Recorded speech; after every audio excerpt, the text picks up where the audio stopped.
Halo Tribuners, Anda sedang menyaksikan live update Tribun News edisi Jumat 3 September 2021.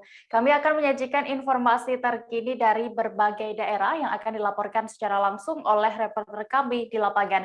Bersama saya Diamita, inilah live update selengkapnya. Mobil ambulans dengan fasilitas polymerase chain reaction atau PCR teronggok di parkiran kantor Pemkot Manado. Padahal kehadirannya dibutuhkan untuk melakukan testing kasus COVID-19. Terlebih, pengadaan mobil ambulans ini menelan biaya hingga 8,7 miliar rupiah. Amatan Tribun Manado, mobil itu terparkir menghadap ke kantor Wali Kota Manado. Informasi lengkapnya akan disampaikan oleh rekan Tribun Manado, Arthur Rompis, yang kini sudah tersambung bersama kami. Halo Arthur.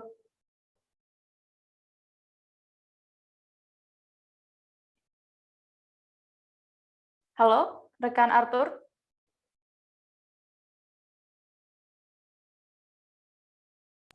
Halo Tribuners, halo Dea. Oke, rekan Halo Arthur. Dea. Iya. Ya. Bisa Anda informasikan sebenarnya sudah berapa lama mobil ambulan dengan fasilitas tes PCR tersebut teronggok di parkiran Pemkot Manado? Ya, terima kasih Dea dan Tribuners. Informasi yang diterima Tribun Manado, mobil itu sudah sekitar 4 bulan. Dia teronggok, dia hanya parkir di parkiran kantor Pemkot Manado, kantor Wali Kota Manado. Dan ini sangat disayangkan karena memang di saat ini Kota Manado sementara PPKM level 4 dan memang kehadiran mobil itu sendiri sangat diperlukan untuk melakukan tracing sebagai salah satu upaya untuk pemberantasan COVID-19 di Kota Manado. Apalagi anggarannya cukup besar. Itu diadakan pada tahun lalu pada kepemimpinan sebelumnya dengan harga 8,7 miliar. Jadi itu hal yang sangat memiriskan terkait dengan mobil tersebut. Demikian rekan Dea. Oke, lalu apa sebenarnya penyebab hingga mobil miliaran rupiah itu hanya mangkrak di parkiran?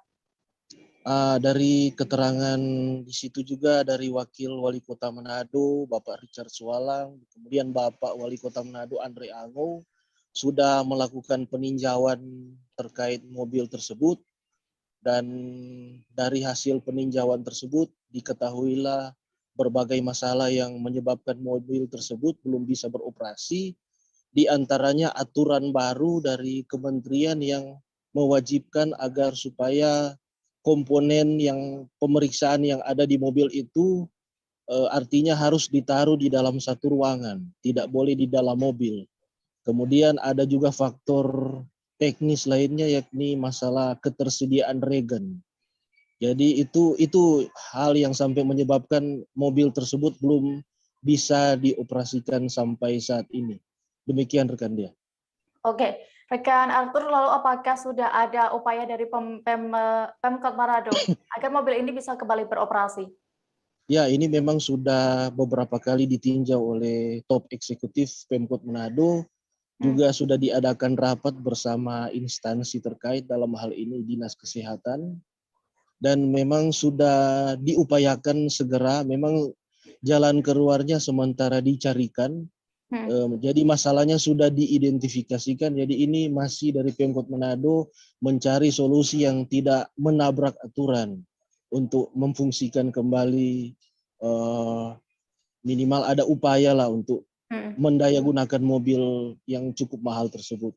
Demikian rekan Dia. Baik, terima kasih rekan Tribun Manado, Arthur Rompis melaporkan dari Manado. Selamat kembali bertugas. Ya, selamat siang Dia. Terima kasih. Beralih ke informasi berikutnya, Tribuners, pembelajaran tatap muka terbatas sudah dilaksanakan sejumlah sekolah di Indonesia, termasuk di Kabupaten Tulang Bawang, Lampung sejak beberapa waktu lalu. Selain menyiapkan Satgas COVID-19 di setiap sekolah, sejumlah sekolah di Tulang Bawang juga telah menyiapkan ruang isolasi sementara.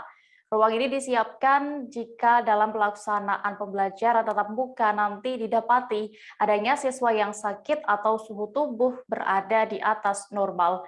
Detail informasinya akan disampaikan oleh rekan wartawan Tribun Lampung, Endra Zulkarnain, yang kini sudah bergabung bersama kami. Halo rekan Endra.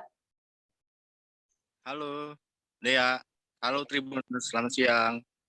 Baik, berdasarkan pantauan Anda di lokasi sekolah tadi yang berada di Tulang Bawang, bagaimana pantauan UKS yang diubah menjadi tempat isolasi sementara untuk siswa saat PTM nantinya? Ya, tadi saya melakukan pemantauan di beberapa sekolah untuk persiapan pembelajaran tatap muka yang akan dilaksanakan tanggal 6 September Senin pekan depan di wilayah Kabupaten Tulang Bawang, Provinsi Lampung. Ada beberapa sekolah yang memang telah menyiapkan ruangan isolasi sementara di sekolah untuk siswa yang nantinya ketika pembelajaran tatap muka dilaksanakan suhu tubuhnya naik atau sedang dalam kondisi tidak sehat. Jadi ada beberapa sekolah yang saya lihat menyulap ruangan UKS menjadi ruang isolasi sementara. Jadi ketika nanti ada siswa yang sakit bisa dibawa ke ruangan itu sementara, kemudian dilakukan pengobatan. Ketika nanti memang kondisinya sangat mengkhawatirkan, akan menghubungi orang tuanya dan menghubungi pihak puskesmas untuk dibawa ke rumah sakit. Begitu, Dea. Oke, Endra, tadi juga berdasarkan karena Anda juga sudah menilik UKS yang dirubah menjadi ruang isolasi mandiri. Untuk sementara itu, bagaimana? Ada apa saja fasilitas di sana dan juga di kapasitasnya bisa menampung berapa orang? Ya, untuk sementara ini memang mereka menyiapkan fasilitas darurat. Mungkin ada beberapa bed tempat tidur, ada satu bed untuk siswa yang disiapkan di dalam ruangan isolasi sementara tersebut. Kemudian mereka juga menyiapkan obat-obatan seperti obat-obat ringan, minyak angin untuk siswa yang ketika nanti pelaksanaan PTM ada siswa yang sakit, untuk sementara dilakukan pengobatan secara darurat oleh pihak sekolah. Perlu diinformasikan juga Dea bahwa pihak sekolah juga telah menyiapkan Satgas COVID untuk memantau siswa yang tidak sehat ketika pelaksanaan PTM dilaksanakan. Demikian, Dea. Oke, lalu selain tempat isolasi tadi dari UKS ya yang dirubah menjadi tempat isolasi, apalagi persiapan dari pihak sekolah menyambut pembelajaran tatap muka nanti? Ya, tentunya dalam PTM nanti mereka telah menyiapkan beberapa persyaratan yang disyaratkan untuk PTM seperti mungkin tempat mencuci tangan yang disiapkan di depan ruang-ruang kelas. Kemudian ada juga tempat mencuci tangan di depan pintu masuk gerbang sekolah yang ketika nanti siswa masuk ke dalam gerbang sudah steril. Kemudian dicek suhu badan sampai dengan masuk ke dalam ruang kelas. Demikian, rekan Dea. Baik. Tribuners, tadi rekan Endra juga sudah berhasil melakukan wawancara bersama Kepala Dinas Pendidikan Tulang Bawang Lampung, Ristu Ilham. Berikut keterangannya. Terkait pemantapan persiapan kita rencana PTM pembelajaran tatap muka di 6 September, kita sudah melakukan berbagai macam koordinasi atas petunjuk dan arahan Ibu Bupati. Beliau sangat apresiasi dan sangat mendorong sekali PTM ini dilakukan karena memang beliau sangat mendengarkan aspirasi dari bawah terkait bagaimana masyarakat, orang tua murid, kemudian guru dan stakeholder yang lainnya sangat sudah merindukan proses tatap muka ini. Maka kita sudah melakukan persiapan pemantapan dengan tahapan-tahapan. Pertama, berkoordinasi dengan Satgas, kemudian dengan provinsi, kemudian kita sudah membuat edaran yang di situ juga mencantumkan arahan-arahan atau protap-protap apa-apa yang harus dilakukan satuan pendidikan atau sekolah sehingga proses belajar mengajar tanggal 6 September itu bisa berjalan dengan baik. Tidak ada hal-hal yang terlalu kejadian-kejadian yang tidak baik sehingga kita berharap berjalan dengan lancar seperti itu. Ini kan awalnya di 2 kecamatan Menggala dan Banjaragung itu sempat belum dilaksanakan karena situasi Covid belum mereda di sini. Ini informasi terakhir seperti apa? Apakah dilaksanakan atau tidak? Jadi memang semula keputusannya memang 2 kecamatan itu kita akan tunda karena kondisi mobilitas manusia yang tinggi di 2 kecamatan itu. Akan tetapi dengan melihat kondisi level kita sudah turun, kemudian zona kita sudah kuning, Ibu Bupati juga kan mempertimbangkan itu. Sehingga dengan sangat senang hati beliau memutuskan bahwa kedua kecamatan itu juga insya Allah bergabung tanggal 6 juga ikut. Jadi kesimpulannya kita 15 kecamatan dibuka dimulai pembelajaran tatap muka. Mal-mal di Jambi mulai dibuka kembali setelah 2 hari dihentikannya sistem penyekatan dalam penerapan PPKM level 4. Pemerintah Provinsi Jambi juga sudah mengizinkan masyarakat yang ingin berkunjung ke mal di sana. Wali Kota Jambi, Syarif Fasya, menyampaikan wacana syarat masuk mal menggunakan surat vaksin pada konferensi pers yang dilaksanakan di Aula Gria Mayang, Rumah Dinas Wali Kota Jambi. Kabar selengkapnya akan disampaikan rekan wartawan dari Tribun Jambi, Ade Setiawati yang kini sudah terhubung bersama kami. Halo Ade. Halo rekan Dea. Iya. Bagaimana tanggapan pihak mal ini tentang wacana diterapkannya pemberlakuan syarat masuk mal bagi pengunjung harus bisa menunjukkan surat vaksinasi? Ade.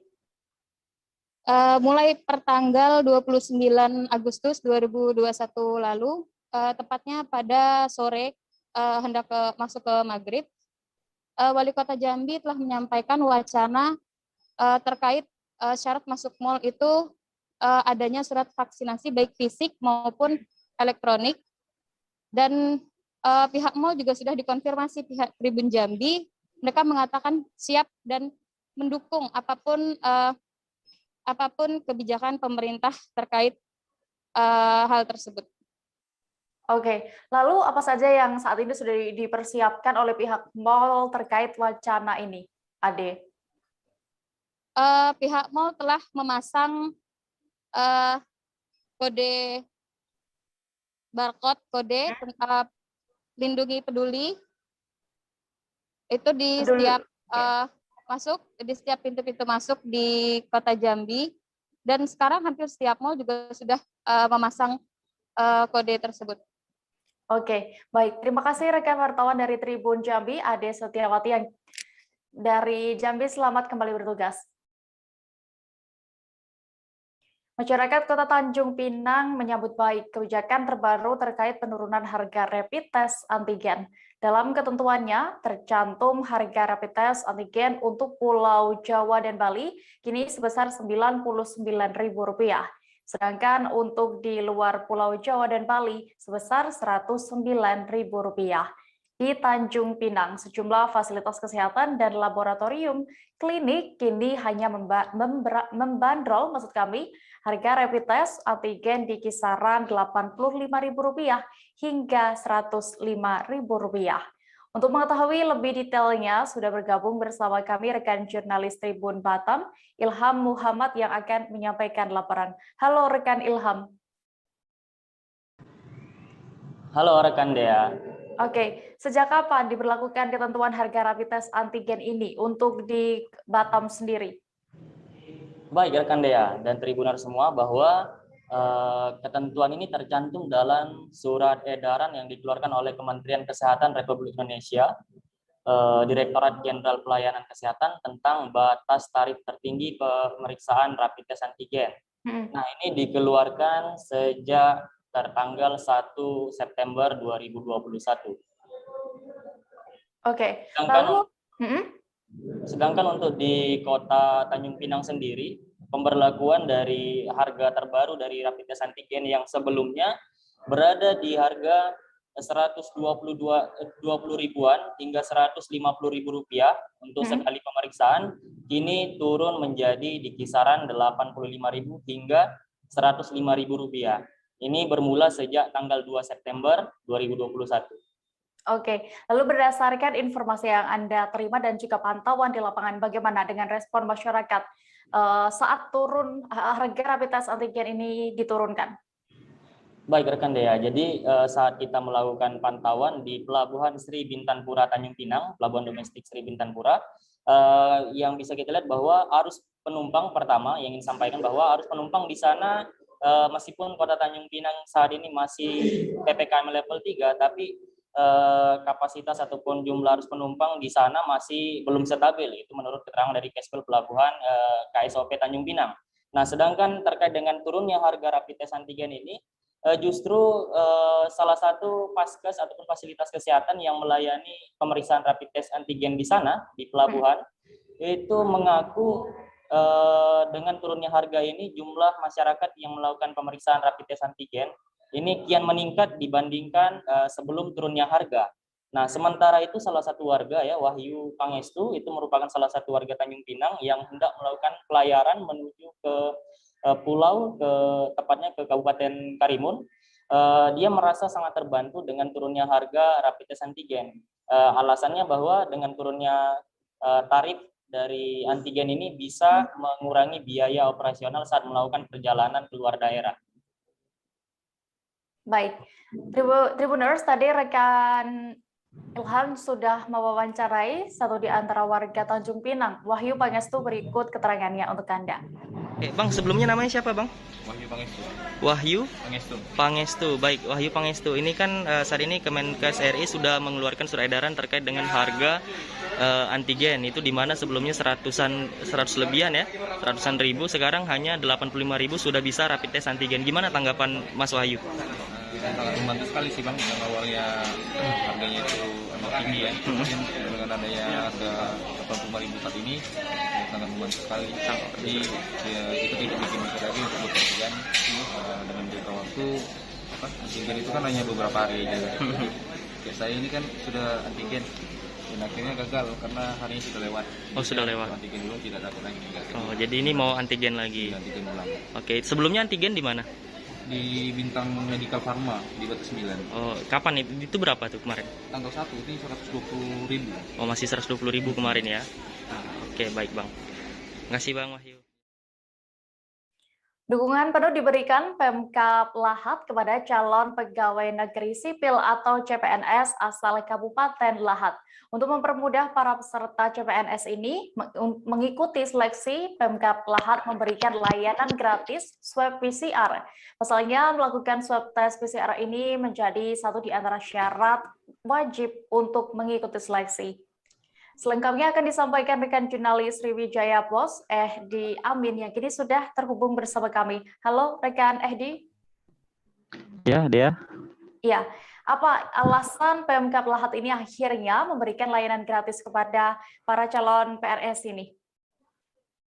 Ya, dia untuk diketahui bahwasanya besok akan mulai diselenggarakannya pelaksanaan tes calon pegawai negeri sipil di Kota Palembang. Sejauh ini banyak sekali warga Lahat yang akan mengikuti hingga 4.000 orang.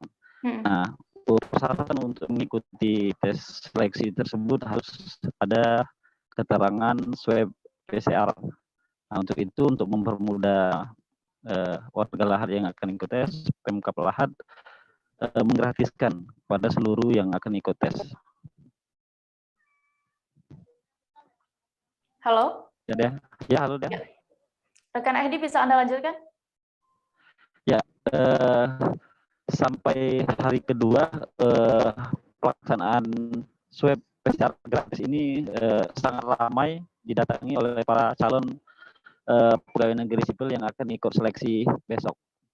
Oke, lalu berdasarkan informasi yang Anda dapatkan rekan Ehdi, di mana saja lokasi pelayanan swab PCR ini bisa didapatkan oleh para CPNS ini? Ya, selain di lingkungan Dinas Kesehatan Kabupaten Lahat, juga dilaksanakan di Rumah Sakit Umum Daerah Kabupaten Lahat dan puskesmas di kecamatan yang tersebar di 22 kecamatan di Kabupaten Lahat ya. Oke, lalu memang apakah sebelumnya tes PCR bagi calon pegawai negeri sipil ini ya yang akan melakukan seleksi memang harus dibayar secara pribadi? Ya, sebelum ada keputusan atau dikeluarkannya keputusan oleh pemerintah daerah terkait gratisnya pelayanan swab PCR ini, calon pegawai negeri sipil itu sedikit dibuat resah karena persyaratan untuk ikut seleksi itu harus menyertakan hasil swab itu. Sementara kan jarak antara Kabupaten Lahat dengan Kota Palembang sebagai ibu kota Sumatera Selatan itu lumayan jauh. memakan waktu sekitar 5 jam.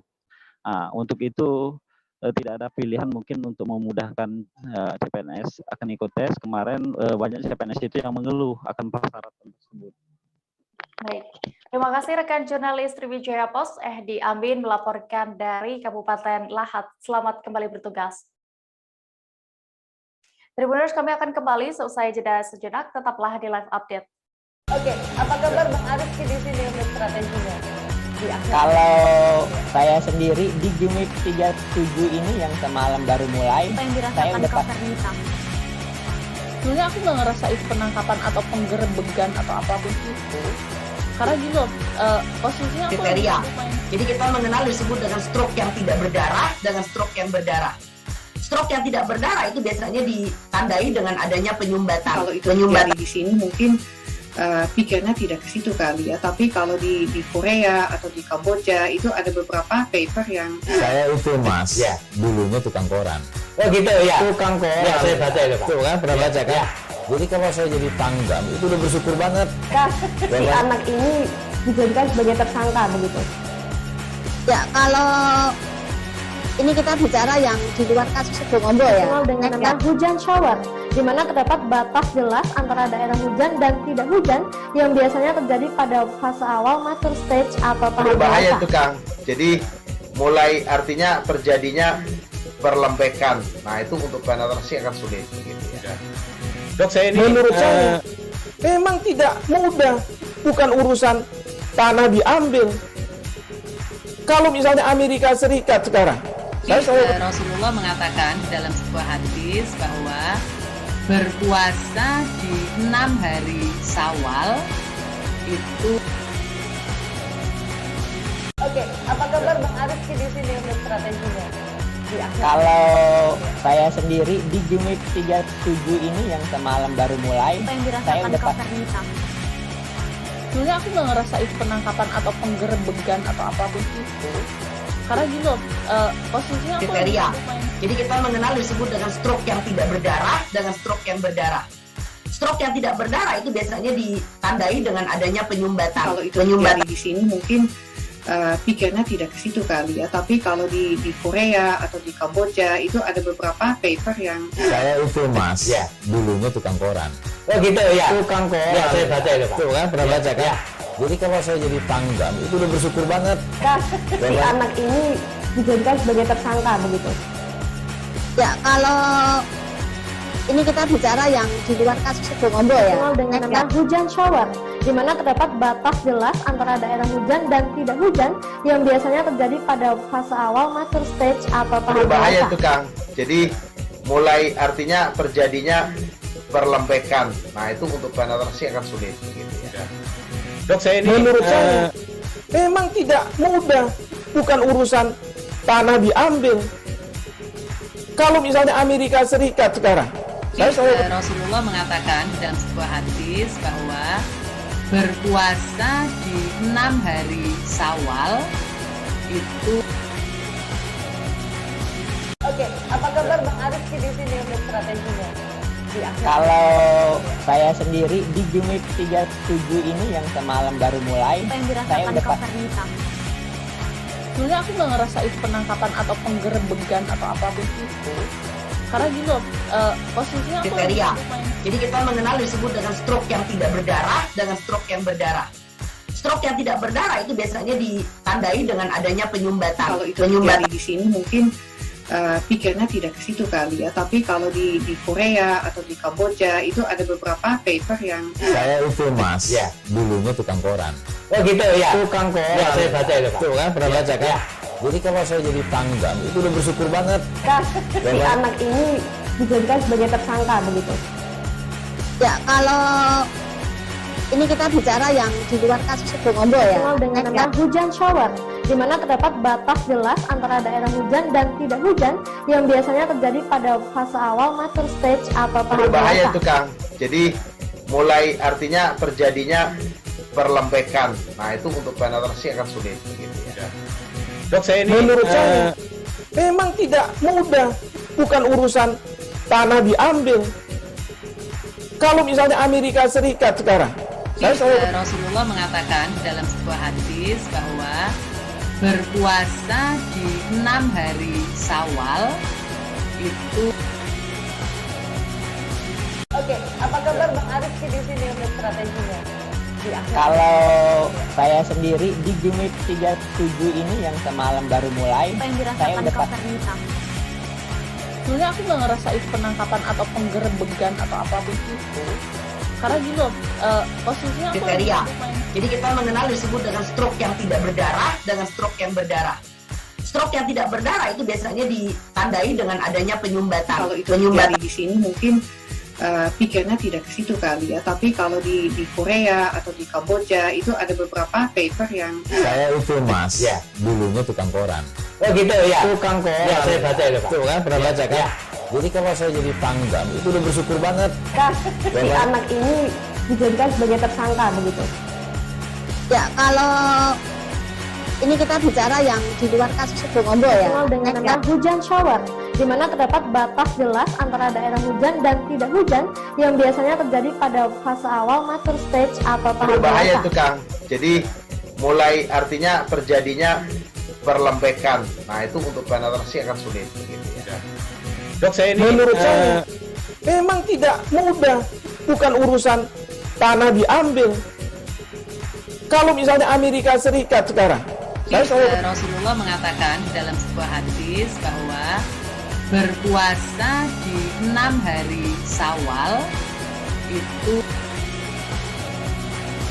Oke, apa kabar Bang Arifki di sini untuk strateginya?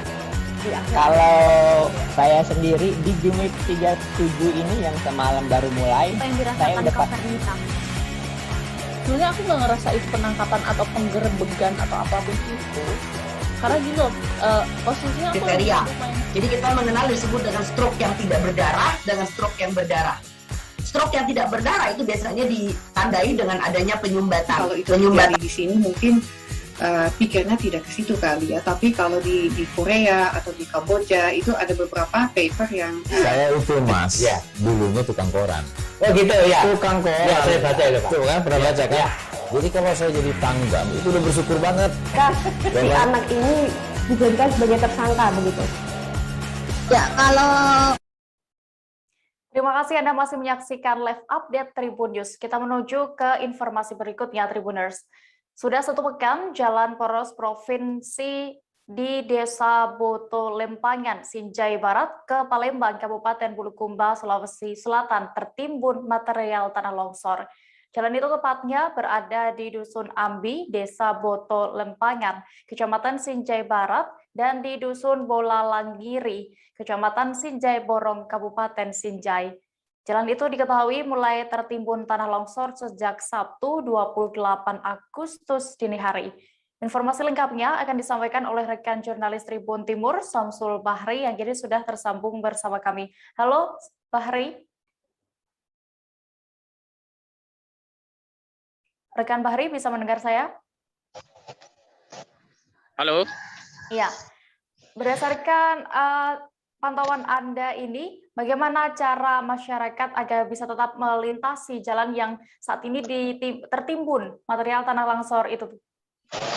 Iya, jadi perlu kami sampaikan pemirsa Tribun News dimanapun Anda berada bahwa sejak pekan lalu, tepatnya hari Sabtu dini hari, sejumlah titik longsor yang menimpa jalan provinsi di daerah itu, yang hingga saat ini sangat susah dilalui karena material tanah longsor tersebut belum bisa dievakuasi atau belum bisa dipindahkan dari badan jalan tersebut, Mbak Dia.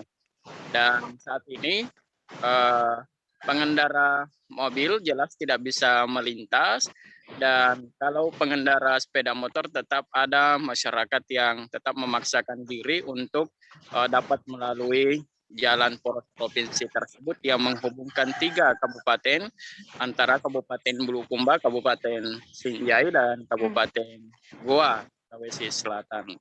Mereka saling membahu untuk melintasi, mengangkat sepeda motor mereka, mendorong agar tetap bisa melintas di daerah tersebut.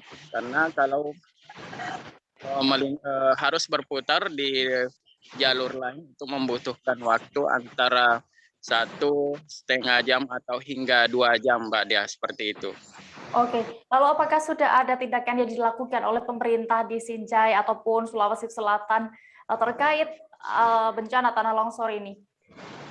Ya, kemarin pihak pemerintah daerah Kabupaten Sinjai melalui Bupati Sinjai Ande Seto Gadista Asapa sudah memerintahkan kepada Dinas Pekerjaan Umum di daerah ini untuk melihat langsung titik-titik longsor tersebut, dan baru tahap perencanaan saat ini karena jalan ini merupakan jalan provinsi sehingga harus berkoordinasi dengan pemerintah provinsi Sulawesi Selatan. Seperti itu, Mbak Dia. Oke, rekan Bahri, berarti ini pemerintah nanti juga akan segera melakukan pembangunan nih. Apakah sudah ada informasinya terkait kapan mulai akan dibangun, juga dievakuasi material longsor ini dan juga anggarannya? Iya, jadi sekedar diketahui bahwa jalan ini sebetulnya baru dibangun sekitar 1 bulan lalu, kemudian tiba-tiba curah hujan yang cukup meningkat sehingga sepanjang jalan ini tertimbun longsor, dan pihak UPT Dinas Perhubungan Provinsi sudah berkoordinasi dengan pihak pekerja jalan yang melaksanakan pekerjaan jalan tersebut untuk segera memindahkan material longsor itu.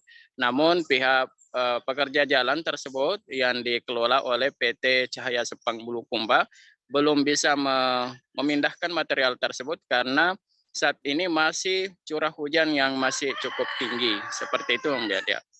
Oke, lalu apakah sebenarnya ada jalur alternatif di sana selain jalan yang kini tertimpa material longsor itu, Mbak Hari? Iya, ada jalan alternatif yang harus dilalui, cuman jaraknya cukup lama karena membutuhkan waktu antara 1,5 jam hingga 2 jam. Kurang lebih seperti itu karena harus melintasi wilayah kecamatan lain, harus memutar di 3 kecamatan baru dapat sampai di titik tujuan, seperti itu, Mbak Dia. Baik, Tribuners, tadi rekan Bahri sudah mewawancarai satu dari di antara pengguna jalan yang kini tengah tertimbun material longsor bernama Syukur. Berikut keterangannya untuk Anda. Di mana itu? Goa ya? Mau ke mana? Kenapa lewat sini, Pak? Nah, longsor. Lewat sini dekat. Oh, jalurnya dekat. Ya. Kalau jalan lain di mana? Di apa ini? Namanya kalau mau di pinggir Sinjai. Di Sinjai Selatan. Iya. Jauh di sana, Pak? Jauh. Jadi diangkat motornya? Iya, diangkat. Memang baru lewat sini, Pak? Baru ini. Tidak tahu pernah longsor? Tidak tahu. Jadi harapan tak sebagai pengendara, Pak? Iya. Kita berharap diperbaiki, dibersihkan. Bersihkan dulu baru perbaiki. Susah lewat kalau begini, Pak? Susah sekali. Berapa orang di tadi, Pak? 3. Berapa motor? 2. 2 motor. Sana mata? Ya. Sana mata. Kabar berikutnya datang dari Papua, Tribuners. Pasca disemayamkan semalam di Aula Praja Viratama, 4 jenazah prajurit TNI yang gugur di Pos Rambil Kisor Maibrat menerima upacara pelepasan untuk diberangkatkan ke kampung halaman. Pantauan Tribun Papua Barat.com, upacara pelepasan jenazah keempat prajurit ini digelar secara militer. Upacara pelepasan jenazah dipimpin langsung oleh Panglima Kodam 18 Kaswari Maijen TNI Inyoman Cantiasa dan didampingi oleh Gubernur dan serta Kapolda Papua Barat. Kabar selengkapnya akan disampaikan rekan wartawan dari Tribun Papua Barat, Safwan Asari Raharusun, yang kini sudah terhubung bersama kami. Halo rekan Safwan. Halo, Dea. Berdasarkan pantauan Anda tadi di lokasi upacara pelepasan 4 jenazah prajurit TNI ini yang gugur, bagaimana pantauan pelaksanaannya? Ya, Dea dan juga Tribuners dimanapun Anda berada, sejak pagi tadi sejumlah prajurit baik TNI dan juga Polri dikerahkan untuk melaksanakan upacara sebelum diberangkatkan para keempat prajurit yang gugur pada insiden yang terjadi di pos Koramil Kisor kemarin. Sejak pagi tadi sejumlah aparat sudah disiagakan untuk melakukan apel di sekitar Korem 181 Viratama, dan upacara tersebut digelar sekaligus yang dipimpin langsung oleh Pangdam 18 Kaswari Maijen TNI Nyoman Cantiasa. Dea. Rekan Sawan, setelah upacara keempat prajurit ini dilaksanakan, lalu jenazah keempatnya akan diarahkan ke mana? Ya, berdasarkan pantauan saya di lapangan, keempat jenazah tersebut setelah disemayamkan dan juga setelah upacara, langsung keempat jenazah diarahkan ke Bandara Deo Kota Sorong. Dan sekitar pukul 13 lebih beberapa menit tadi, langsung keempat jenazah tersebut langsung diarahkan untuk masuk ke pesawat dan langsung diterbangkan ke daerah masing-masing, yaitu di NTB, Kalimantan, dan juga Sulawesi Selatan. Dea. Oke, lalu apakah saat ini sudah ada informasi terbaru pasca penyerangan di pos Ramil Kisor Maibrat beberapa waktu lalu ini?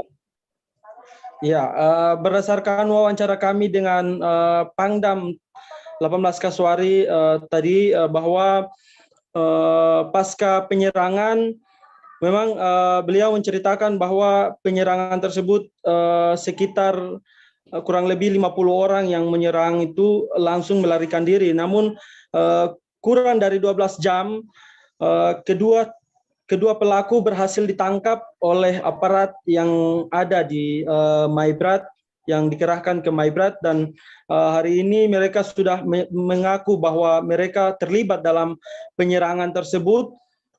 Selain itu, menurut informasi yang kami dapat, satu orang yang dinyatakan hilang telah ditemukan dan kondisinya setelah stabil, dan kondisi untuk Maibrat saat ini memang masih dalam pengamanan baik aparat TNI Polri dan juga diminta bantu oleh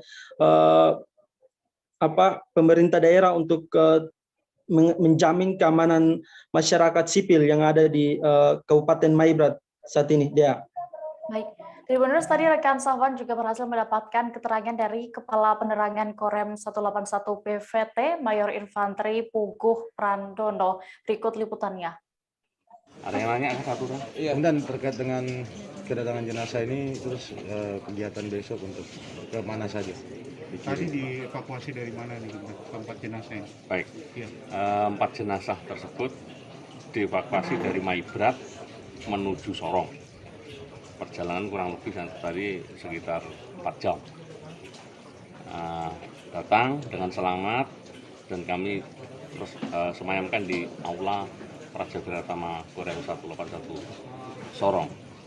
Direncanakan besok akan dikirim sesuai alamat kampungnya. Ada yang ke Bima, ada yang ke Kalimantan, dan Sulawesi. Cukup? Kemudian untuk karena ini gugur dalam tugas, Apakah ada ini dari negara untuk mereka naik pangkatan mereka? Nah, itu kewenangan dari komando atas. Nanti karena ini dalam melaksanakan tugas pasti akan ada pertimbangan-pertimbangan yang baik lah untuk prajurit yang gugur dalam melaksanakan tugas. Besok diberangkatkan jam berapa?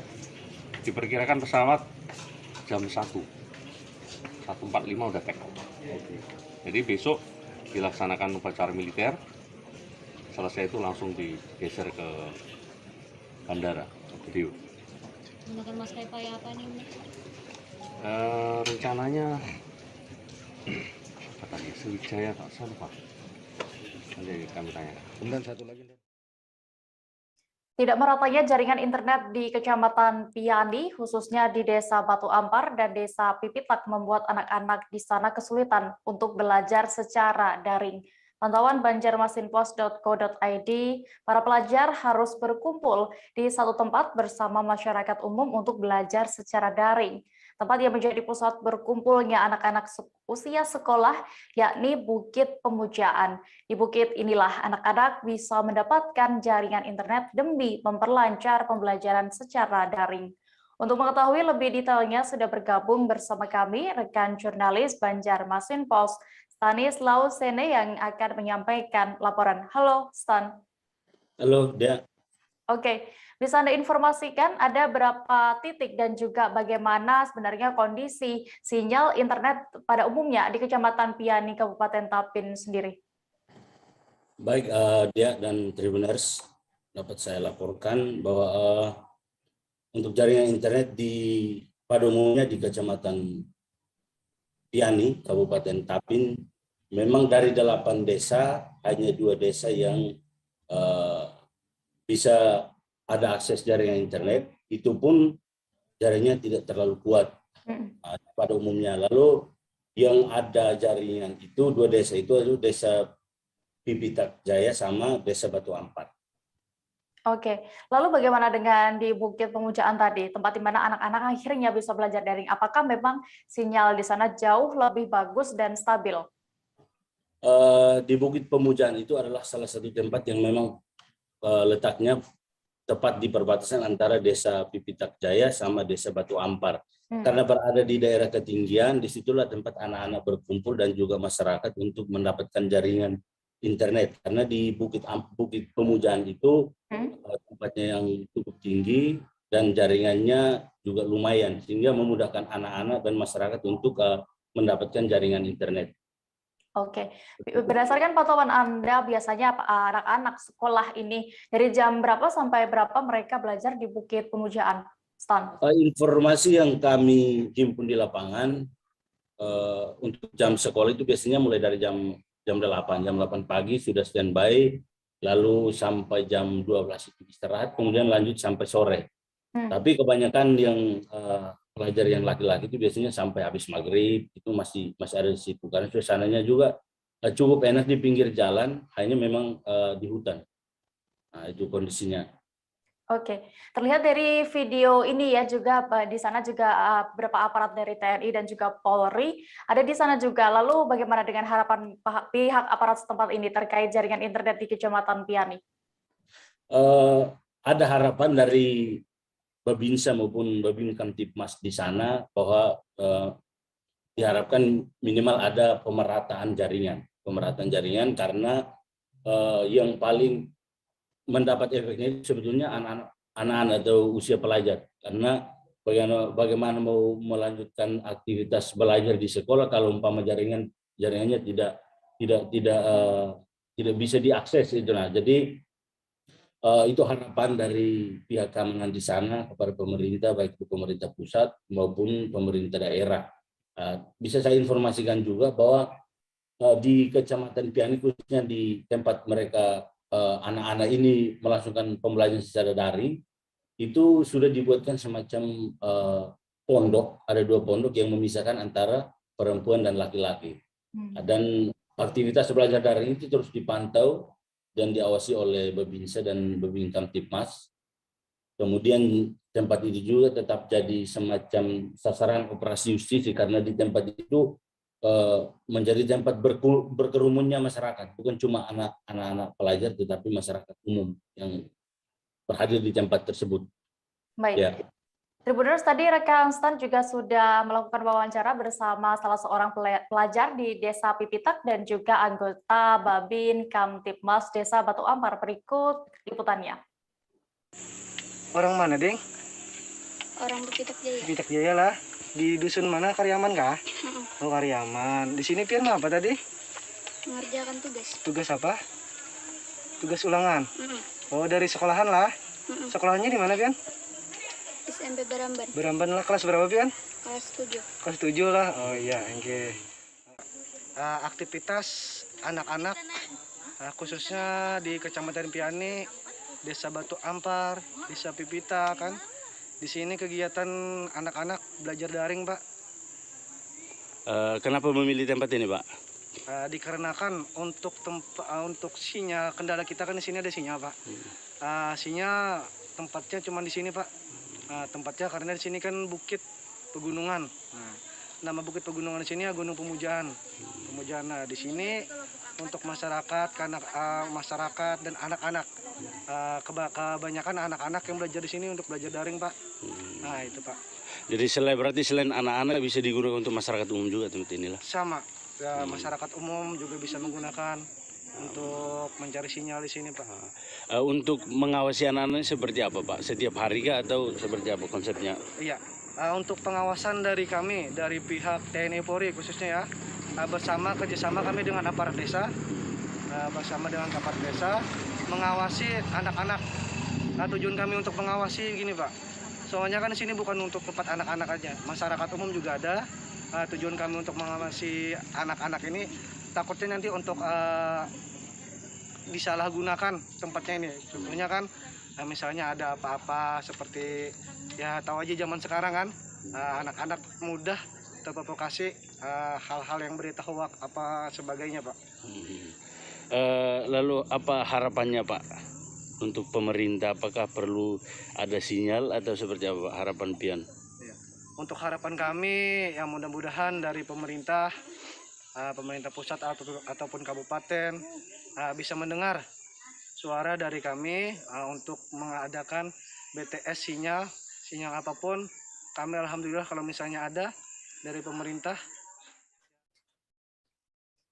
Sebuah rumah mewah milik tersangka penggunaan alat tes antigen bekas di Bandara Kuala Namu, Medan, Sumatera Utara disita pihak kepolisian.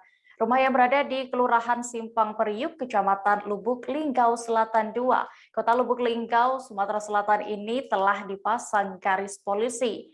Selain garis polisi, maksud kami, rumah mewah 2 lantai, tepat di seberang jalan rumah lamanya juga dipasang pengumuman bahwa rumah tersebut disita negara. Selengkapnya akan disampaikan rekan jurnalis Tribun Sumsel Eko Hepronis yang kini sudah terhubung bersama kami. Halo rekan Eko.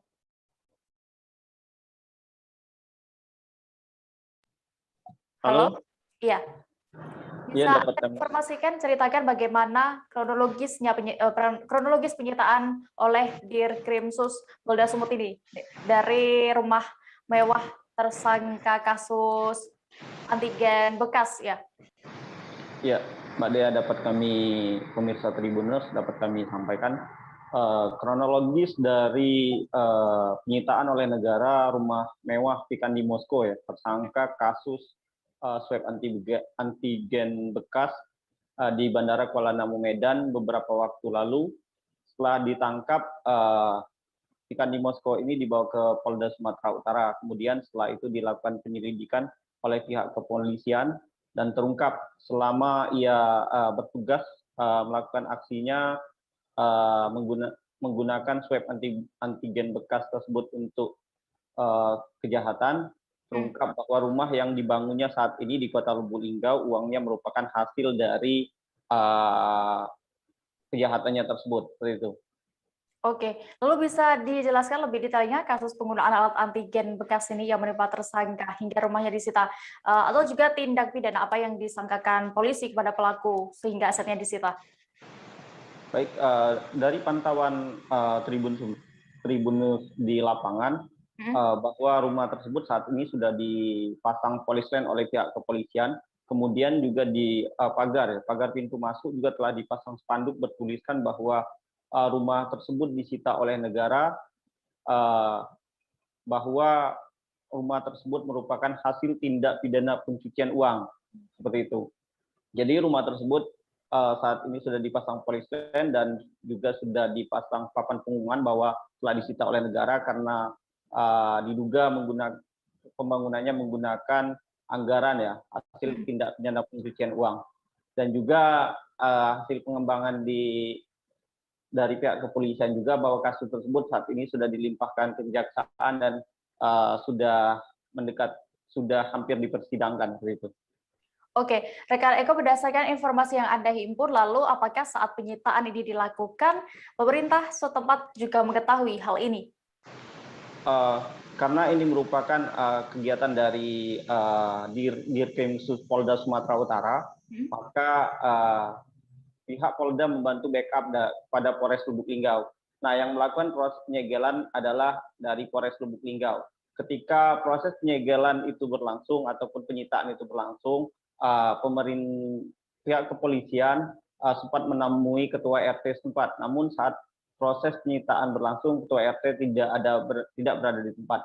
Kemudian pada malam harinya, karena ada dokumen yang harus ditandatangani oleh pihak ketua RT karena rumah tersebut masuk dalam wilayah hukumnya, maka pada malam harinya RT dilibatkan dan dipanggil untuk menandatangani dan sekaligus menyaksikan bahwa rumah tersebut telah disita oleh negara, seperti itu. Baik, terima kasih. Tadi juga rekan Eko sudah mewawancarai Wahyu Agus Susanto, Panitera Muda Pidana Pengadilan Negeri Lubuk Linggau. Berikut liputannya. Bukan izin cipta atau persetujuan cipta ke pengadilan negeri. Kalau izin itu sebelum dia melakukan cipta, dia berkirim surat dulu ke kita, dan ini mengeluarkan penetapan izin cipta, ya kan? Nah, terkait yang ini, nanti itu urusan penyidik penyidikannya. Yang penting dia mengenai izin penyitaan ke kita. Setelah kita teliti kelengkapannya, persyaratannya dan lengkap, kita keluarkan penetapan izin penyitaannya, kita kembalikan ke penyidik yang bersangkutan. Itu kan sudah disita, artinya memang sudah ada pengajuan ya? Prosesnya sudah lengkap. Yang ini ya, yang apa? Kimia Farma. Iya, sudah. Sudah lengkap berarti ya? Itu dari, kalau nggak salah dari penyidik Polres Medan, apa Polda Medan? Ya, Polda Medan. Ya. Jadi memang sudah ada pengajuan. Ya, jadi kita Kemenagri sebatas mengeluarkan penetapan izin penyitaan. Untuk pelaksanaannya tetap kembali ke mereka selaku penyidik untuk perkara pidana. Ya, oke? Terima kasih. Informasi selanjutnya datang dari Aceh, Tribuners. Puluhan truk pengangkut sampah di Kabupaten Aceh Barat tidak bisa melakukan aktivitas pengangkutan sampah. Pasalnya, sejak 2 hari terakhir, akses jalan ke tempat pembuangan akhir atau TPA di Matale, Kecamatan Merubo tertutup lumpur. Kondisi tersebut menyebabkan puluhan truk menumpuk di kawasan Desa Lapang, Kecamatan Johan, Pahlawan. Detail informasinya akan disampaikan oleh rekan wartawan Serambi News, Sakdul Bahri, yang kini sudah bergabung bersama kami. Halo rekan Sakdul. Halo? Ya, halo Dea. Oke, berdasarkan pantauan Anda di lokasi tadi, seberapa parah memang lumpur menutup jalan hingga kendaraan pengangkut sampah ini tidak bisa beraktivitas? Ya baik Dea, pada peristiwa terjadinya sulitnya pengangkutan sampah dari Melabuh ke lokasi pembuangan sampah itu lumpurnya hampir sekitar 30 cm lebih, sehingga kendaraan di saat musim hujan tidak bisa melintasi lokasi pembuangan sampah ini. Ini terjadi sudah 2 hari sejak tanggal 1 September ya, hingga Kamis kemarin. Sehingga Kamis kemarin kendaraan hingga siangnya masih menumpuk di kawasan Lapang, belum bisa menerobos lokasi lumpur itu. Dan pada sorenya kendaraan truk yang sebelumnya menumpuk di Lapang baru satu persatu menuju ke lokasi sore kemarin. Demikian dia. Oke, lalu apa sebenarnya penyebab jalan ini berlumpur separah itu? Iya, di lokasi TPA ini sedang dilakukan proyek pembangunan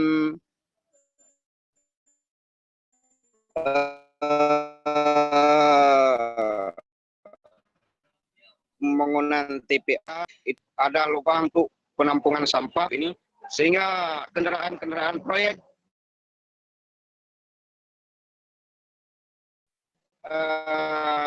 menggunakan jalan akses ke lokasi TPA itu, sehingga menjadi terkendala karena jalan digunakan oleh pihak rekanan. Demikian, Dea. Oke, lalu apakah sudah ada penanganan dari pihak terkait mengenai hal ini? Baik, sejak sore kemarin itu ada pihak yang berwenang, salah satunya dari Kepala Dinas Lingkungan Hidup, itu telah membangun komunikasi dengan pihak perusahaan agar kendaraan truk pengangkut melalui alat berat, karena truk angkutan itu bila tidak ada alat berat di lokasi sangat sulit menerobos lumpur yang ada di lokasi TPA itu, sehingga dengan alat berat ini salah satu solusi untuk bisa kendaraan truk ini menerobos lumpur yang ada di lokasi TPA itu.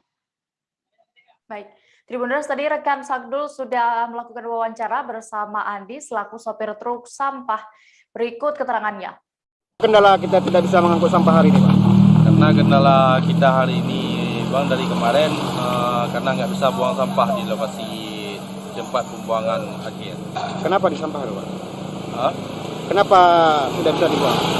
Karena ada kendala dengan proyek yang lagi dibuat lokasi baru, lokasi kolam untuk buangan sampah untuk ke depannya.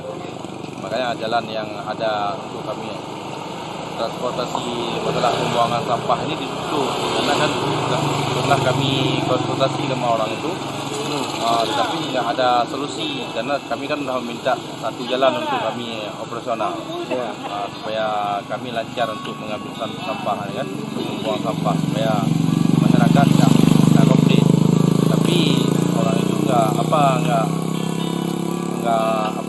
nggak respon, karena jalan yang kami minta juga digunakan oleh orang itu waktu gejala hujan kayak gini, kan kami yang tersendat kayak gini, ya. Jadi kami nggak bisa melayani masyarakat, dan orang dinas pun sudah pernah memanggil orang itu untuk mencari solusi, tetapi tidak ada solusinya lah, kita bilang, nggak ada respon. Ini udah berapa hari tidak bisa lakukan pengangkutan, ya? Berarti dari kemarin, berarti baru 1 hari, 2 hari sama ini, 2 hari. Apa kira-kira harapan kita nih? Menyangkut dengan sampah. Harapan kita untuk ke depannya, Bang, alangkah baiknya tolonglah orang-orang rekanan itu saling mengerti, ya, untuk masalah transportasi kami dan jalan untuk kami buang sampah, supaya kami pun lancar untuk melakukan aktivitas pembuangan. Kami masih akan kembali dengan berita menarik lainnya, Tribuners. Usai jeda berikut, tetaplah di live update. Oke, apa kabar Bang Arif di sini untuk strateginya?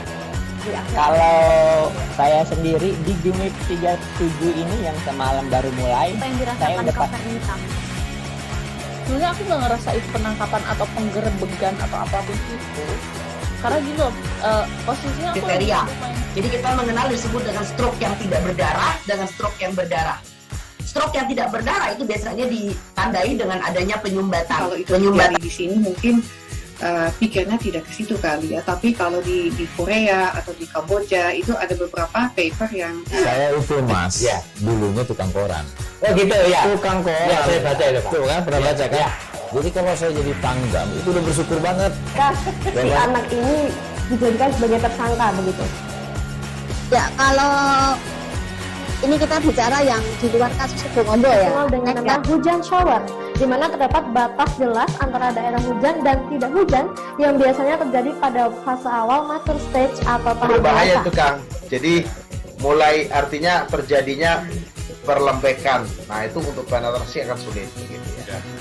Dok, saya ini menurut saya memang tidak mudah, bukan urusan tanah diambil. Kalau misalnya Amerika Serikat sekarang Rasulullah mengatakan dalam sebuah hadis bahwa berpuasa di 6 hari Syawal itu. Oke, apa kabar Bang Arifki di sini untuk strateginya? Kalau saya sendiri di Gimik 37 ini yang semalam baru mulai, saya udah pasti. Sebenarnya aku nggak ngerasa itu penangkapan atau penggerebegan atau apapun itu, karena gini loh, posisinya aku kriteria. Jadi kita mengenal disebut dengan stroke yang tidak berdarah dengan stroke yang berdarah. Stroke yang tidak berdarah itu biasanya ditandai dengan adanya penyumbatan. Kalau itu terjadi di sini mungkin pikirnya tidak ke situ kali ya, tapi kalau di Korea atau di Kamboja itu ada beberapa paper yang saya itu mas, ya dulunya tukang koran. Oh gitu ya. Tukang koran. Ya, saya baca itu Pak. Tuh kan pernah baca kan? Ya. Jadi kalau saya jadi tanggam itu udah bersyukur banget. Si anak ini dijadikan sebagai tersangka begitu. Ya kalau ini kita bicara yang di luar kasus Sebongondo ya. Dengan hujan shower, di mana terdapat batas jelas antara daerah hujan dan tidak hujan yang biasanya terjadi pada fase awal mature stage atau tahap berbahaya itu Kang. Jadi mulai artinya terjadinya perlembekan. Nah itu untuk penetrasi akan sulit. Gitu ya. Dok saya ini menurut saya memang tidak mudah, bukan urusan tanah diambil. Kalau misalnya Amerika Serikat sekarang. Rasulullah mengatakan dalam sebuah hadis bahwa berpuasa di 6 hari Syawal itu. Oke, apa kabar Bang Arifki di sini untuk strateginya? Kalau saya sendiri di Gimik 37 ini yang semalam baru mulai, saya udah pasti. Sebenarnya aku nggak ngerasa itu penangkapan atau penggerebegan atau apapun itu, karena gini loh, posisinya kriteria. Jadi kita mengenal disebut dengan stroke yang tidak berdarah dengan stroke yang berdarah. Stroke yang tidak berdarah itu biasanya ditandai dengan adanya penyumbatan. Kalau itu terjadi di sini mungkin pikirnya tidak ke situ kali ya, tapi kalau di Korea atau di Kamboja itu ada beberapa paper yang saya itu mas, ya dulunya tukang koran. Oh gitu ya. Tukang koran. Ya, saya baca itu Pak. Tuh kan pernah baca kan? Ya. Jadi kalau saya jadi tanggam itu udah bersyukur banget. Si anak ini dijadikan sebagai tersangka begitu. Ya kalau ini kita bicara yang di luar kasus Sebongondo ya. Dengan hujan shower, di mana terdapat batas jelas antara daerah hujan dan tidak hujan yang biasanya terjadi pada fase awal mature stage atau tahap berbahaya itu Kang. Jadi mulai artinya terjadinya perlembekan. Nah itu untuk penetrasi akan sulit. Gitu ya. Dok saya ini menurut saya memang tidak mudah, bukan urusan tanah diambil. Kalau misalnya Amerika Serikat sekarang. Rasulullah mengatakan dalam sebuah hadis bahwa berpuasa di 6 hari Syawal itu. Oke, apa kabar Bang Arifki di sini untuk strateginya? Kalau saya sendiri di Gimik 37 ini yang semalam baru mulai, saya udah pasti. Sebenarnya aku nggak ngerasa itu penangkapan atau penggerebegan atau apapun itu, karena gini loh, posisinya kriteria. Jadi kita mengenal disebut dengan stroke yang tidak berdarah dengan stroke yang berdarah. Stroke yang tidak berdarah itu biasanya ditandai dengan adanya penyumbatan. Kalau itu terjadi di sini mungkin pikirnya tidak ke situ kali ya, tapi kalau di Korea atau di Kamboja itu ada beberapa paper yang saya itu mas, ya dulunya tukang koran. Oh gitu ya. Tukang koran. Ya, saya baca itu Pak. Tuh kan pernah baca kan? Ya. Jadi kalau saya jadi tanggam itu udah bersyukur banget. Si anak ini dijadikan sebagai tersangka begitu. Ya kalau ini kita bicara yang di luar kasus Sebongondo ya. Dengan hujan shower, di mana terdapat batas jelas antara daerah hujan dan tidak hujan yang biasanya terjadi pada fase awal mature stage atau tahap berbahaya itu Kang. Jadi mulai artinya terjadinya perlembekan. Nah itu untuk penetrasi akan sulit. Gitu ya.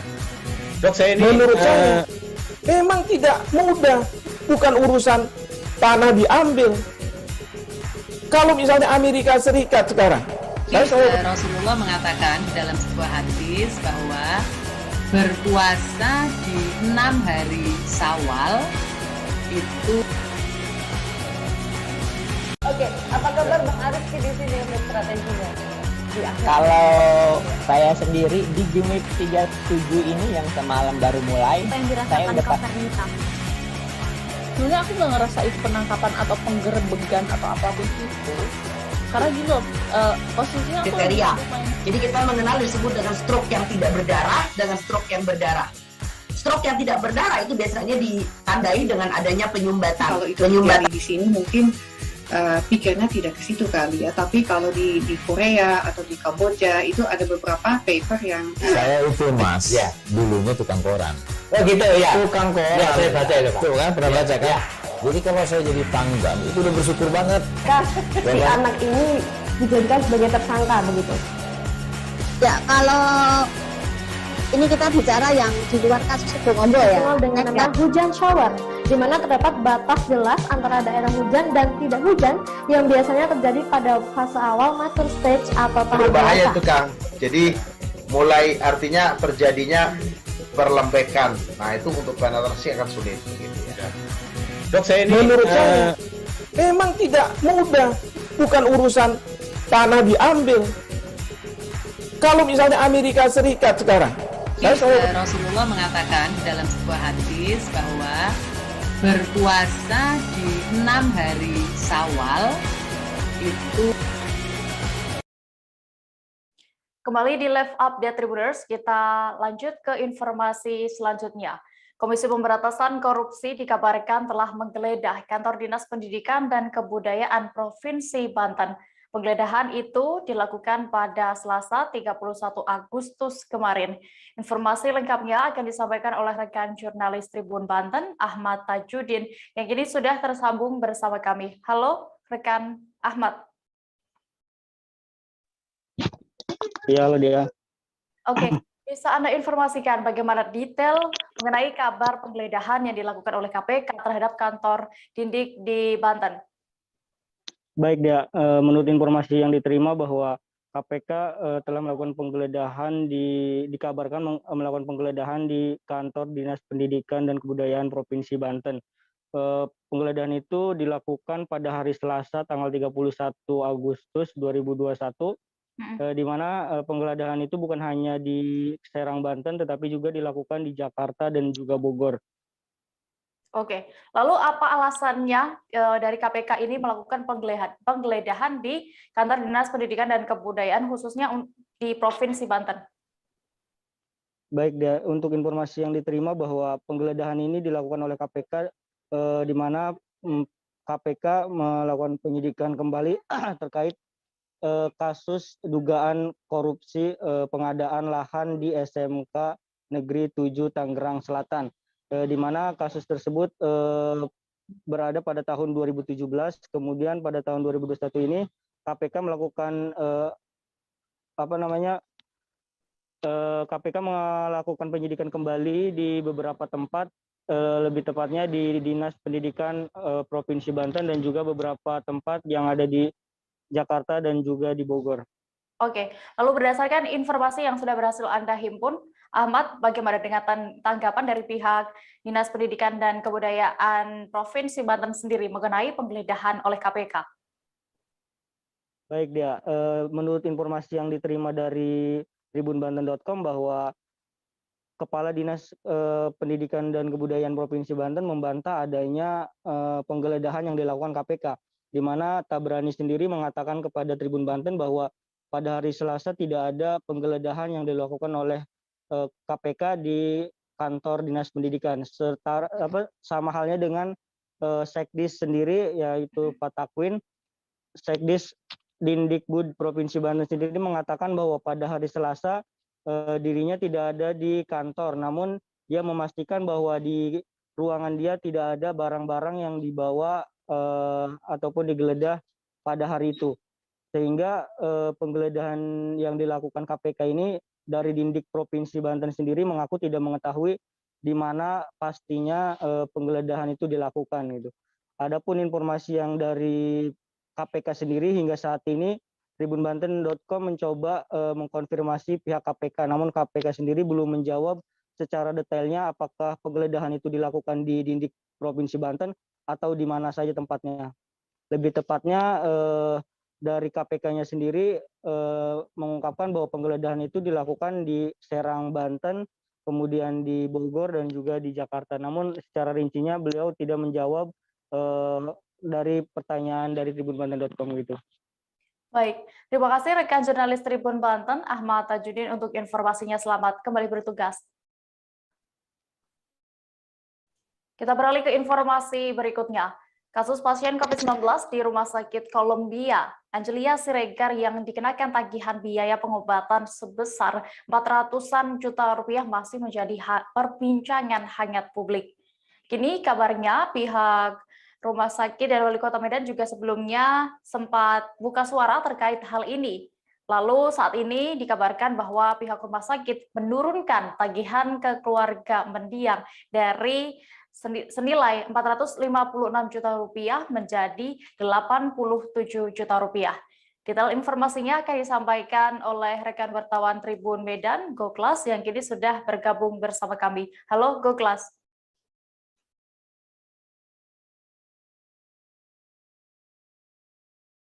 Halo Dea, selamat siang. Iya, rekan Goklas, bagaimana, apakah Anda sudah berhasil mendapatkan keterangan dari pihak keluarga soal biaya pengobatan yang perawat pasien COVID-19 di Rumah Sakit Columbia yang sebelumnya berawal 400 jutaan rupiah itu kini diturunkan menjadi 87 juta? Ya, semalam pihak dari keluarga, paman dari Angelia selaku pasien COVID-19, itu membuka suara terkait kasus harga yang dianggap terlalu mahal sebagai pasien COVID-19 dari tarif yang dikenakan oleh RS Columbia. Jadi awalnya RS Columbia itu menerapkan tarif sekitar 458 juta. Nah, kemudian tiba-tiba setelah Angelia meninggal tanggal 19 Agustus dan di tanggal 23 Agustus pihak keluarga disuruh ataupun dipanggil ke pihak RS dan ternyata harga tersebut sudah turun menjadi 80 juta rupiah. Nah, itu dikarenakan dari keterangan yang diterima oleh keluarga dari pihak rumah sakit bahwa harga itu turun karena ada negosiasi ataupun pihak rumah sakit meminta bantuan dari pihak Kementerian Kesehatan melalui Dinas Kesehatan Kota Medan untuk membantu keluarga tersebut. Nah, jadi ada sekitar 366 juta rupiah yang dicas kepada pemerintah, seperti itu, Dia. Baik, lalu bisa Anda informasikan kembali bagaimana kronologi pasien dari keluarga ini? Nah, sebenarnya kalau dari cerita pihak keluarga, si Penggeng, itu keluarga pasien itu, Angelia itu sudah mulai masuk ke RS Columbia itu sejak tanggal 26 Juli 2021 dan meninggal tanggal 19 Agustus 2021. Nah, jadi ketika dia meninggal, barulah seluruh pembiayaan itu diberikan kepada keluarga dan besarannya 458 juta. Dan di saat jenazah dari Angelia ingin dibawa ke kampung untuk dimakamkan, pihak rumah sakit menahan jenazah tersebut dan mengatakan kepada pihak keluarga bahwa jika pembayaran belum dilakukan, maka jenazah tidak bisa dibawa ke kampungnya tersebut. Nah, kemudian terjadi negosiasi, sempat berkurang sebenarnya dari 458 menjadi 448 juta, karena pihak keluarga mengatakan tidak lagi memiliki uang. Lalu kemudian pihak keluarga pun memberikan KTP dan KK kepada pihak rumah sakit agar jenazah tersebut bisa dimakamkan. Baru kemudian pihak rumah sakit setelah itu dikabarkan ataupun diberitakan, bahkan pihak keluarga pun memberitahu kepada Dinas Kesehatan Kota Medan terkait keluhan atas harga tersebut. Barulah kemudian pihak RS Columbia bertemu dengan pihak Dinas Kesehatan Kota Medan membicarakan harga tersebut, baru dapatlah angka 366 juta rupiah tersebut akan dibantu oleh pihak Dinkes Kota Medan, yaitu di bawah naungan Kementerian Kesehatan. Baru kemudian 87 juta ini akan yang harus dibayar oleh pihak keluarga. Namun pihak keluarga mengatakan semalam selama pengobatan 25 hari masa pengobatannya si Angelia di RS Columbia itu ada 166 juta deposit, artinya uang keluarga yang sudah diberikan kepada RS Columbia, dan mereka meminta sebenarnya agar 87 juta itu tidak dibayarkan mereka dan 166 juta rupiah deposit tersebut dikembalikan oleh pihak RS Kolombia karena beranggapan bahwa untuk pasien COVID itu seharusnya tidak dikenakan biaya seperti itu. Baik, Tribuners tadi rekan Gokla sudah mewawancarai Penggeng Lungkang selaku paman pasien, berikut keterangannya. Dari keluarga itu uang kita semua dikembalikan sesuai yang ada di deposito. Itu aja. Dan bagian rumah sakit kayak karena orang rumah sakit udah sempat mengucapkan selamat berduka ya kepada keluarga, pihak rumah sakit minta maaf, itu aja. Bang, bisa Abang perinci sebenarnya dana sebesar itu untuk pembayaran apa aja yang diminta oleh pihak Abang? Oh, itu banyak obat-obatan, dan ada satu pada saat itu obat yang kami cek ya, kami cek Avaloq itu sampai 1.500.000 Avaloq. Dan di situ saya pertanyakan pada saat itu sama Pak Osep, tapi Pak Osep ngelak dan mengatakan itu tidak ada. Itu ya. Untuk nginap sudah berapa hari sebenarnya? 25 hari. 25 hari. 25 hari. Dan yang membuat dana itu besar adalah obat-obatan selain perawatan. Termasuk ya. Kalau salah kami hitung, itu oksigen aja selama 25 hari itu 117 juta. Total uang yang mau diminta dari rumah sakit untuk dikembalikan itu berapa, Pak? Total yang semuanya itu 448 juta sekian. Itu yang pertama diminta rumah sakit sama kita. Setelah kita naik berita dan kita melapor ke dinas, ternyata bisa ada perubahan. Ada yang bisa dicaskan ke negara, ada yang harus bayar pribadi. Yang dicaskan ke negara itu sekitar 68 juta, dan yang ditanggung keluarga. Kita beralih ke Kalimantan Barat. Bupati Kayong Utara, Citra Duwani mendatangi pembangunan gedung di Rumah Sakit Umum Daerah Sultan Muhammad Jamaluddin I, Kabupaten Kayong Utara. Turut hadir Sekretaris Daerah Kayong Utara, Hilaria Yusnani, Kapolres Kayong Utara, AKBP Bambang Sukmo Wibowo, kemudian Direktur RSUD SM Jamaluddin I Kayong Utara, Dr. Maria Francisca bersama Forkopimda Kayong Utara, serta organisasi perangkat daerah di lingkungan pemerintah Kabupaten Kayong Utara dan tamu undangan yang hadir. Kabar selengkapnya akan disampaikan rekan wartawan dari Tribun Pontianak, Jovi Lasta, yang kini sudah terhubung bersama kami. Halo rekan Jovi. Halo rekan Dea. Ya, bisa Anda jelaskan bagaimana tadi, apa sebenarnya kegiatan yang dilakukan Bupati Kayong Utara, Citra Duwani ini, mengunjungi RSUD SM Jamaluddin I Kayong Utara? Oke, baik rekan Dea.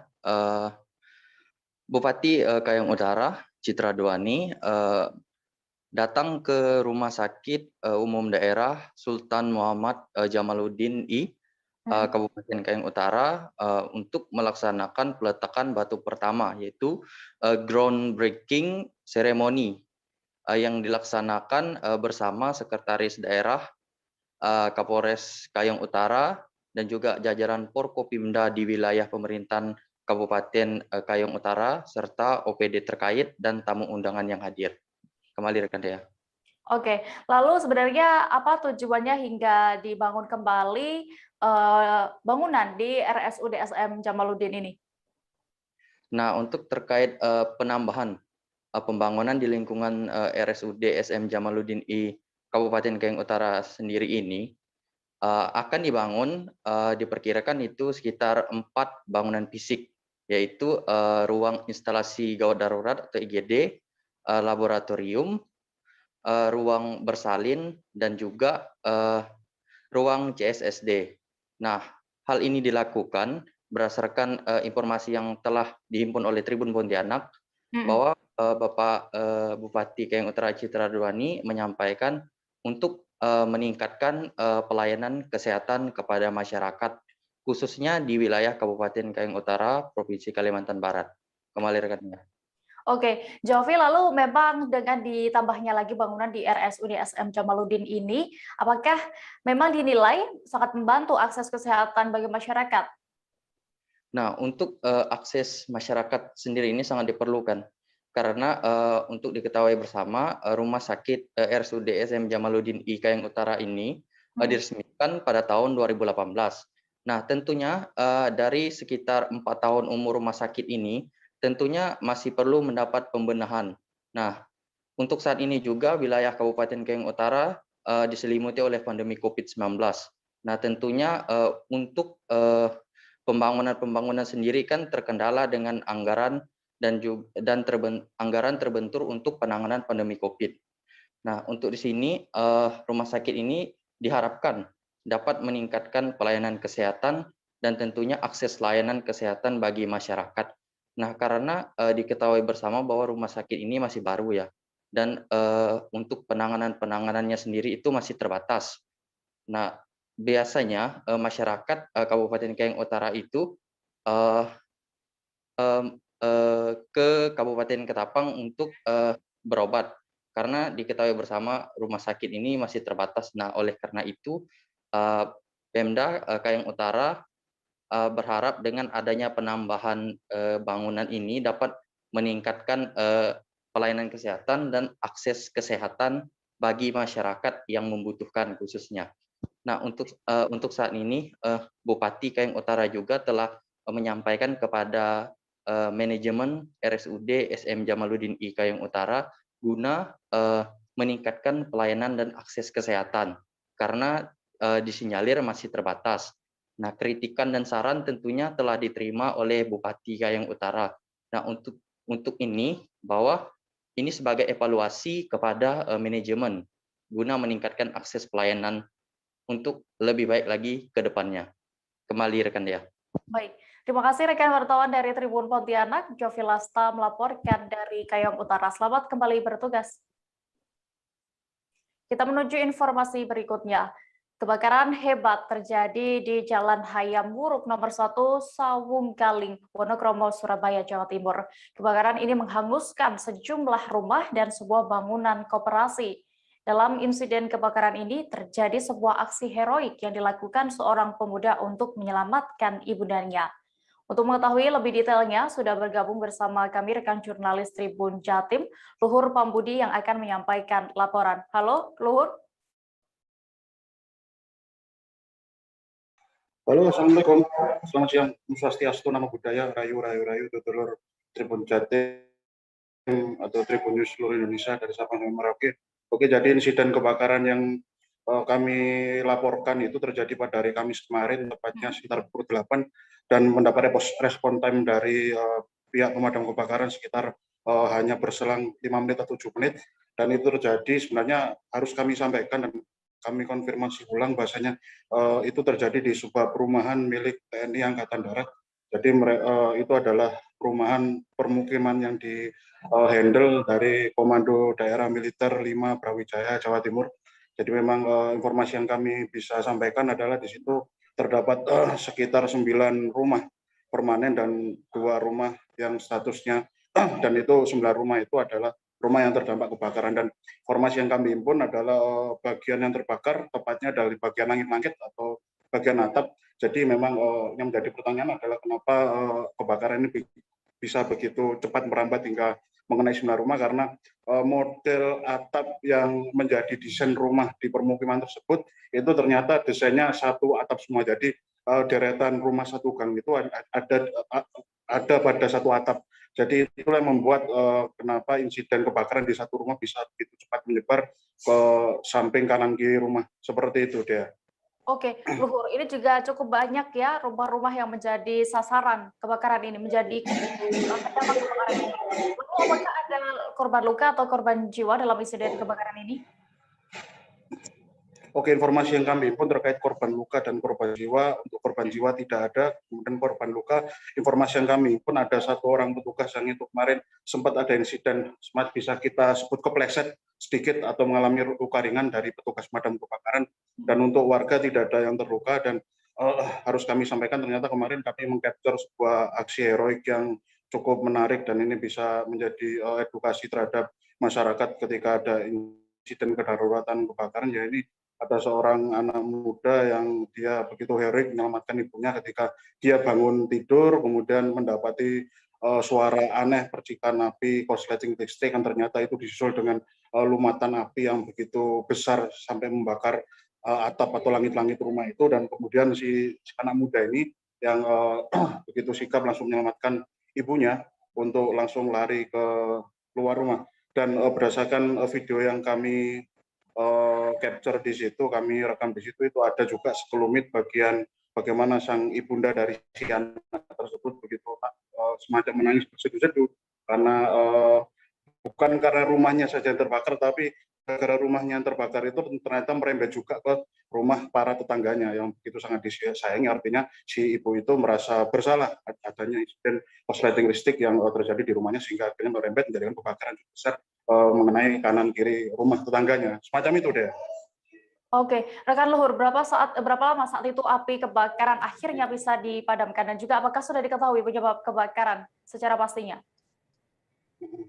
Untuk informasi awal, api itu durasi api membakar itu hanya berlangsung sekitar 30 menit. Artinya 30 menit itu kemudian warga melapor dan respon teman dilakukan oleh pihak pemadam kebakaran secara prosedur dan operasional, dan sudah kami cek di lapangan kurang dari 7 menit para PMK sudah tiba, dan kurang dari 10 menit kendaraan PMK yang berjumlah sekitar 18 unit berbagai macam jenis kendaraan pemadam diterjunkan, dan kurang dari 10 menit api sudah padam. Dan informasi yang kami himpun dari penuturan para saksi, kemudian analisis dari pihak pemadam kebakaran dan diskusi dengan bersama pihak kepolisian setempat, bahwa insiden kebakaran tersebut disebabkan oleh korsleting arus pendek listrik pada langit-langit instalasi kabel yang ada di bagian atap. Karena berdasarkan penuturan dari saksi, di situ warga sama sekali tidak menyalakan alat elektronik apapun, dan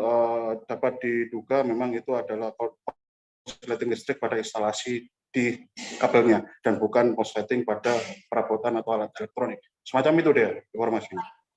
Tribuners, tadi rekan Luhur juga sudah kemarin berhasil mendapatkan keterangan dari anak pemilik rumah dan juga Kepala Dinas Damkar Surabaya. Berikut keterangannya.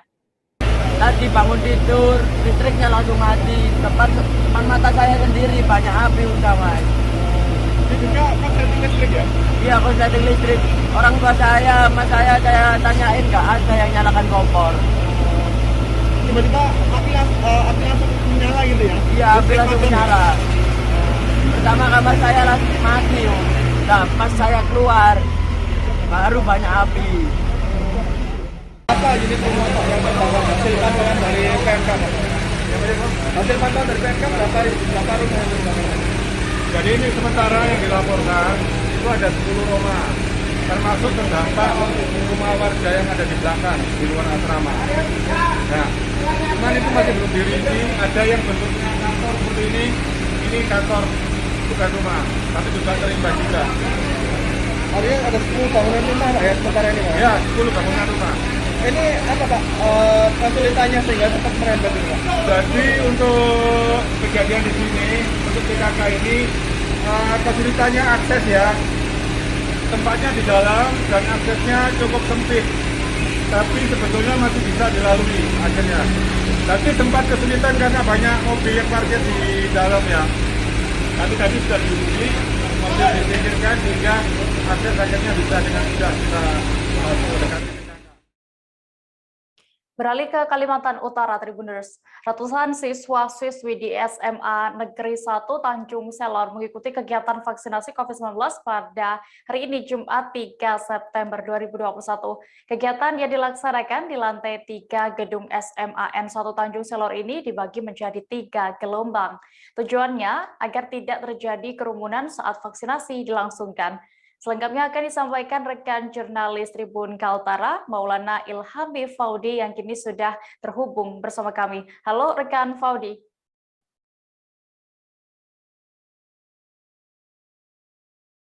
Halo Faudi. Baik rekan dia. Oke, Faudi, bisa Anda informasikan berdasarkan pantauan Anda tadi, berapa banyak total pelajar yang mengikuti vaksinasi COVID-19 kali ini? Ya, untuk pelaksanaan vaksinasi COVID-19 di Semen 1 Tanjung Selor tadi berlangsung dari pagi hari hingga siang hari, itu sebanyak ada 589 siswa dari total sebanyak 840 siswa. Vaksinasi ini adalah vaksinasi dosis pertama yang menggunakan vaksin Sinovac. Gitu rekan D. Oke, lalu untuk cakupan keseluruhannya nantinya vaksinasi pelajar di Kaltara ini bagaimana? Ya, memang cakupan vaksinasi untuk remaja dan pelajar di Kaltara ini masih rendah dari target sebanyak 77.000 sasaran. Yang baru menerima suntikan vaksinasi sekitar 4.000 untuk dosis pertama dan sekitar 2.000 pelajar dan remaja untuk dosis kedua. Karenanya kegiatan vaksinasi bagi anak dan pelajar ini akan terus diintensifkan dalam waktu 1 pekan ke depan yang akan bertempat di sekolah-sekolah seperti hari ini di SMA 1, nanti berikutnya akan ada di SMA 2, lalu di beberapa SMA swasta khususnya di wilayah Kota Tanjung Selor, Kabupaten Bulungan. Oke, lalu Faudi, bagaimana untuk persiapan pembelajaran tatap muka di Kaltara sendiri? Faudi.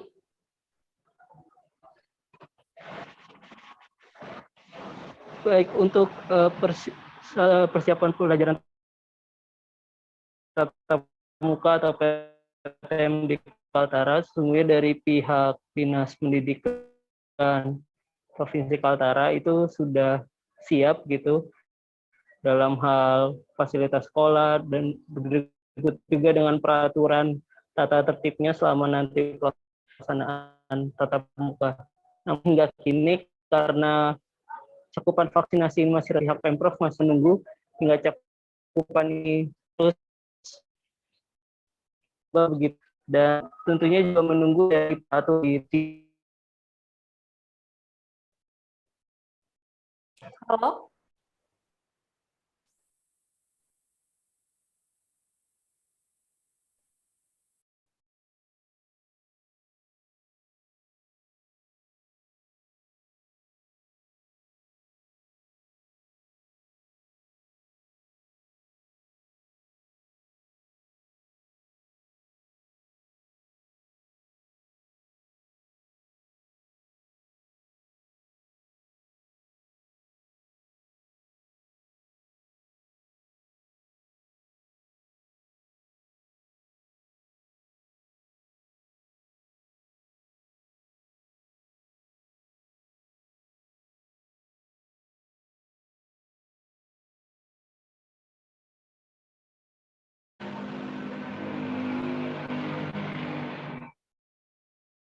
Oke, rekan Faudi, bisa Anda lanjutkan tadi bagaimana untuk persiapan pembelajaran tatap muka di Kaltara?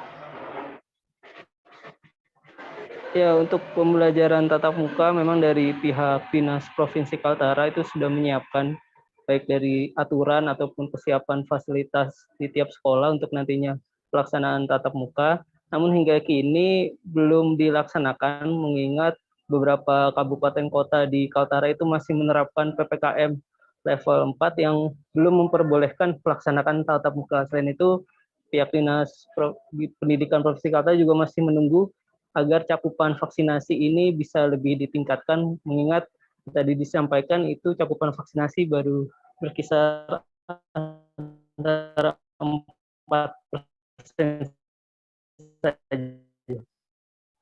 Oke, Tribuners tadi Baik, rekan Faudi tadi juga sudah melakukan wawancara bersama Wakapsek Bidang Humas SMAN 1 Tanjung Selor, Puji Dwi Rahayu, berikut keterangannya. Jadi saya bersyukur bahwa kegiatan vaksin bisa berjalan dengan lancar, kemudian kesadaran dari orang tua siswa beserta dengan siswanya, dengan anaknya bisa melaksanakan kegiatan vaksin ini sesuai dengan jadwal.